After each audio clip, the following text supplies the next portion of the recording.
This is the second of two tutorials on the noise reduction and restoration effects. We're going to cover the two process effects in that category in this tutorial.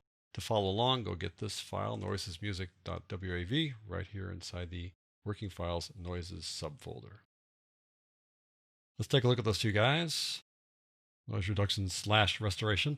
You have two effects, noise reduction process and hiss reduction process. And with noise reduction process, you've got a capture noise print characteristic that you use with it. So let's start with the hiss reduction process. Hiss reduction, the way it works is you tell it what the hiss is. And once you tell it, it will then try to remove it. As opposed to the adaptive noise reduction process, which figures out what the noise is and then attempts to remove it after it figures it out. This is a better approach, I think. And with adaptive noise reduction, you can try to remove hiss or regular room noise, or let's say a fan or something like that, all within one effect. And that kind of all-in-one approach is not as effective as taking the split approach, where you have one for hiss and one for other noises. And these noises tend to be sort of generic noises. They last for a long period of time instead of, let's say, transient noises, which are just like clicks and pops and coughs and things like that that last for just a brief amount of time. So let's show you how this works. I'm going to use this guy with this hiss here. And I'm going to tell it what the hiss is. And to do that, I need to zoom in a bit. So I'm going to right-click up here in this time ruler and drag across here to zoom in for that part of the file that has hiss in it. Again, you can see it right there. So I'm going to select it by using my selection tool, the time selection tool. It looks like an I-beam. Just drag across there to select that. And now that I've selected it, I'll play it once just to make sure you can hear it. I'll put the loop on so it can go over and over again. There's a loop right there. And we'll just play it a couple times so you can hear it. Okay, so that's pretty easy to see. That's hiss. And now we tell hiss reduction to capture that noise floor. Now this button becomes active once you've made a selection. No selection, no button. Get a selection, the button comes on. Now we're going to tell it that's the noise floor. And it says, okay. And it displays the graph of the noise floor and how much it thinks it needs to remove of those frequencies. So up here at the low end of the frequency, it's on the left-hand side, and it's up here in the graph, but it's actually the low end of the frequency. It's way down in the base level. It says I'm going to remove about 58 decibels. That's a lot of that low end. And I'm going to remove around 90 decibels or so of the high frequencies. And hiss tends to be high frequencies, but it wants to remove a lot. So when it removes all these frequencies, it's going to remove frequencies from the original sound as well. So there is this trade-off when you use hiss reduction. And there's a trade-off when you've got a lot of hiss in your audio. I'm going to click away from here so that it'll play right through that entire clip. But let's see how it works. And as it works, I'm going to start dragging these sliders here, which look very much like sliders you've seen before. The noise floor says, what level are we trying to remove in terms of the frequencies? And then here it says, how many decibels are we cutting that down by? So I'm going to be playing with this a couple of times as we go through here. Here we go.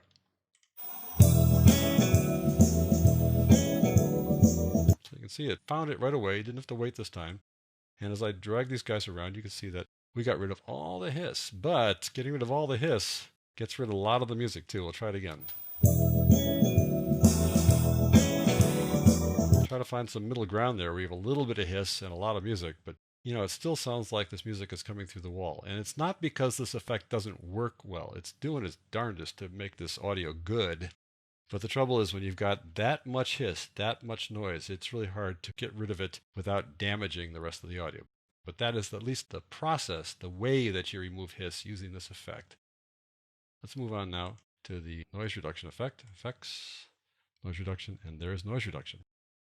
Now, there's this grayed out thing here that says capture noise print.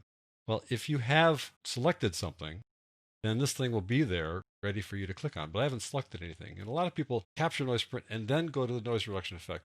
But you don't need to. Just go to the noise reduction effect. And here's a little button that says capture noise print. So it's ready to go just the way the hiss reduction was. So you don't need to do one thing and then close it and then come back and do another thing. I'm going to move along to the next clip. Because we've already worked on hiss reduction. Let's just work on noise reduction like the sound of a fan. Here's a fan. You can sort of hear it rumbling in the background there. And that affects everything. So I'm going to tell it, here's the noise. Right there, that's the fan. And again, you really need to have some passage at least where you can tell it, this is the noise, this is not the music, this is not the vocalist, this is not the narration, this is the noise. So you do need to have some place where you have only noise, but it doesn't need to be that long. Just a little brief snippet is enough. So I'll tell it, capture the noise print.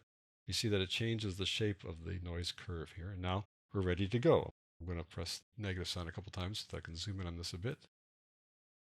And we'll click away so we don't fix just the selection. And what's going to happen now with the default settings here, I'm pretty sure you won't hear the fan at all. Let's see what happens. That's a little bit. I heard a little bit there. So I'm going to start making some adjustments here, and you'll see how this works when you remove fan noise as opposed to hiss. It's a lot easier to remove fan noise, let me tell you.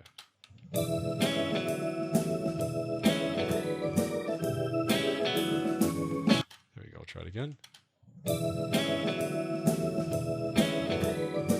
So it's much better. We're getting rid of like virtually all of the fan noise. You can hear it a little bit at the beginning. You can see it down here in the view meter, but it's such a low frequency. Despite the fact that you can see it, that low frequency is not as easy to hear it, but it is getting rid of a lot of it. And if I wanted to get rid of more, I could drag this farther to the right in terms of what percentage of the frequencies I want to remove. And then I can change this farther to the right to change the amount of decibels I want to use. So that concludes my discussion of these two effects, noise reduction and hiss reduction, in this tutorial. In an upcoming section called Manually Identifying, Reducing, or Removing Unwanted Noises, I'm going to go back to the noise reduction effect a couple more times and show you how you can apply it in different circumstances.